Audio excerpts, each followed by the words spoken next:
I'll show a bit more of the previous video. Yep. The assistance of artificial intelligence. And so obviously the way to fight against that is to not outsource all of your decision making and skills to that. And unfortunately, I think as we've seen with the rise of generative AI, people are creating less. People are outsourcing their creativity to AI, have AI make art for me, have AI write things for me. And eventually that leads to a world where in a generation, people don't know how to create art or create music or write without AI. And what does that ultimately mean for humanity? Then essentially we do end up in sort of this helpless state where we become dependent on machines to function. But it only happens if we voluntarily give ourselves over to that type of system and decline. We're reliant on it. Are you muted? I said this is so important because this is already occurring. It's literally occurring already.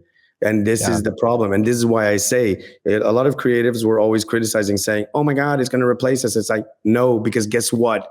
In some time, too many people are going to lose those skills that you who have those skills in the creative field, it's a rarity, it's a scarcity. And guess what happens when you have scarcity in something?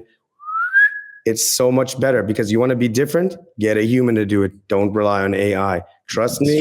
But that's why I'm saying to a lot of creatives, don't despair, because yes, AI is this thing, but it's just like social media. It's just like any of the other stuff. But guess what?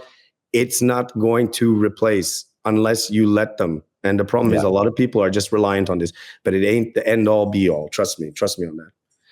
What's also interesting is that a lot of companies were outsourcing, let's say, to people for, let's say, cheaper labor from other countries, like call centers in India and stuff like that. But as time has, let's say, passed, it's weird how customer service, like all around the world, especially after COVID, is kind of reducing, and they're replacing people with robots and automation. There are less employees in like supermarkets, let's say in the north of Europe, with self-checkouts or banks. Banks are open like McDonald's. For a third of the day. They've closed on certain days, even during the week, let alone weekends. And it's, well, as you said, it's just a consequence, and people will need to adapt. So jobs will close in certain fields and open in others. Yeah. It's just a bit weird.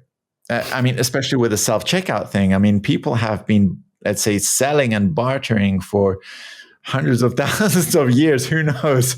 I mean, I don't mind the self. I'm not gonna lie. I don't mind the self-checkout thing, especially if you only have a few items and you don't want to be in a queue like with a person with a bunch of items.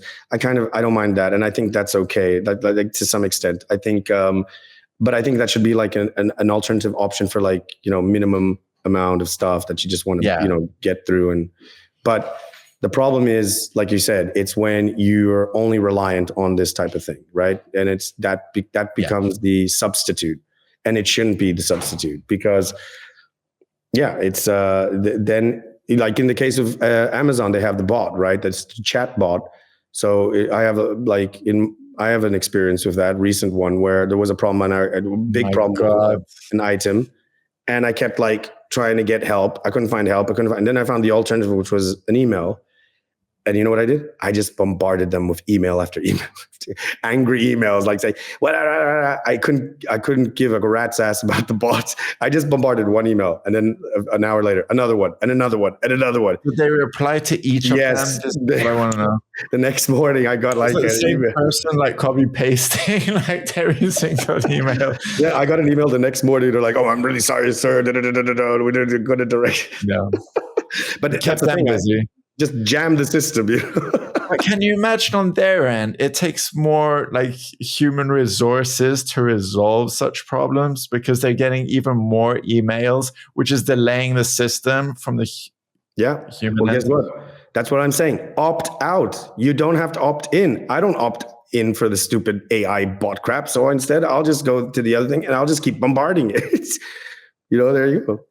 Because by the way, they look at these things. They look at like the stats of like, oh, how many people did it resolve, and then they can see. They can see. You know what I mean? Yeah. Okay. Everything, and all this like information is kind of put into like a database thing for them to use it for further research to see what's going wrong. Right. Exactly.